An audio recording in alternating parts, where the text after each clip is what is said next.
I'm wondering about your interest in not just Apple, but all of the tech stocks like Amazon and Google, because you've avoided them, you stated in the past, because they're complicated, you should stick with something you understand.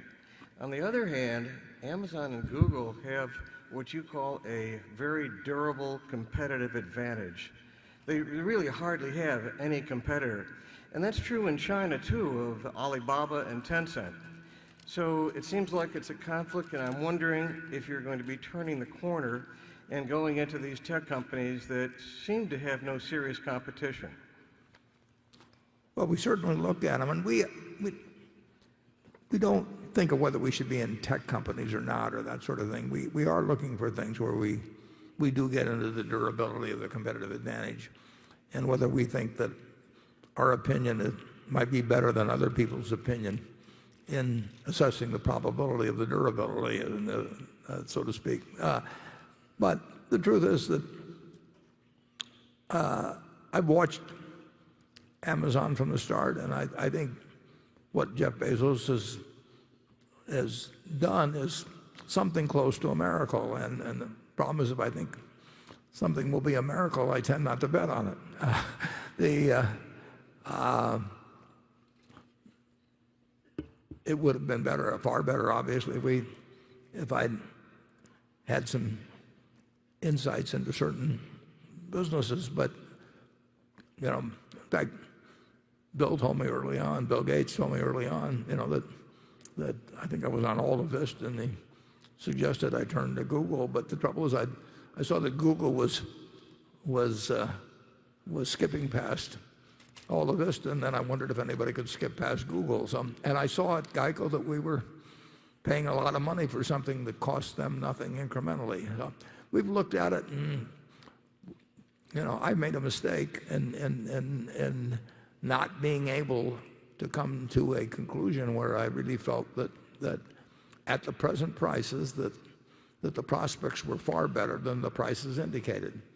And I didn't go into Apple because it was a tech stock in the least. I went into Apple because I came to certain conclusions about both the intelligence with the capital would be employed, but more important, about the value of an ecosystem and how permanent that ecosystem could be and what the threats were to it and a whole bunch of things. And I don't think that required me to take apart an iPhone or something and figure out what all the components were or anything. It's much more the nature of consumer behavior. And some things strike me as having a lot more permanence than others. But the answer is, I'll miss a lot of things that I don't feel I understand well enough. And there is no penalty in investing if you don't swing at a ball that's in the strike zone, as long as you swing at something at some point, and eventually that you find the pitches you like. And that's the way we'll continue to do it. We'll try to stay within our circle of competence, and Charlie and I generally agree on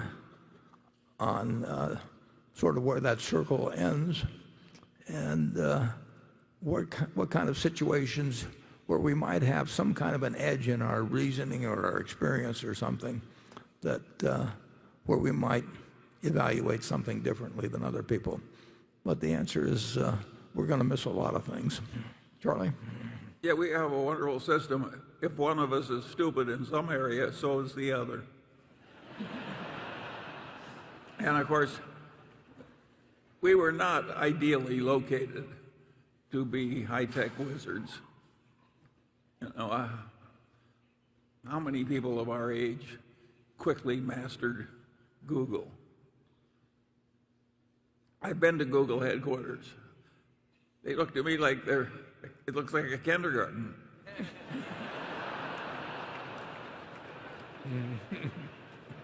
A very rich kindergarten. Yes. No, it's extraordinarily impressive what they've done. And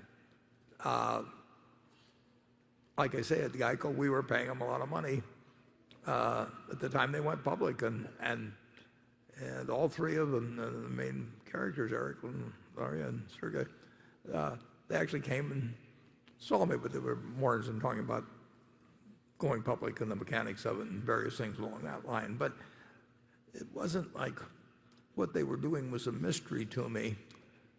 The mystery was how much competition would come along and how effective they would be, and whether it would be a game where 4 or 5 people were slugging it out without making as much money as they could if one company dominated. Those are tough decisions to make. You can have industries where there's only 2 people in it and they still aren't very, very good because they beat each other's brains out. And that's one of the questions in the airline business. It's a better business now than it used to be, but it used to be suicide. So, and you know that the competitive factors are extraordinary in airlines. And how much better business is it with 4 people operating at 85% capacity than it was with 7 or 8 operating in the mid-70s and with more planes around? Those are tough decisions, but I made the wrong decision on Google and Amazon. I really consider that a miracle that you could be doing Amazon Web Services and changing retail at the same time without enormous amounts of capital, and do it with the speed and effectiveness of what Amazon has done. I underestimated. I had a very, very, very high opinion of Jeff's ability when I first met him, and I underestimated him. Charlie?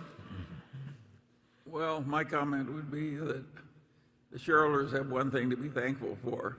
Some of the age-related stupidity at headquarters has been ameliorated by Ted and Todd joining us.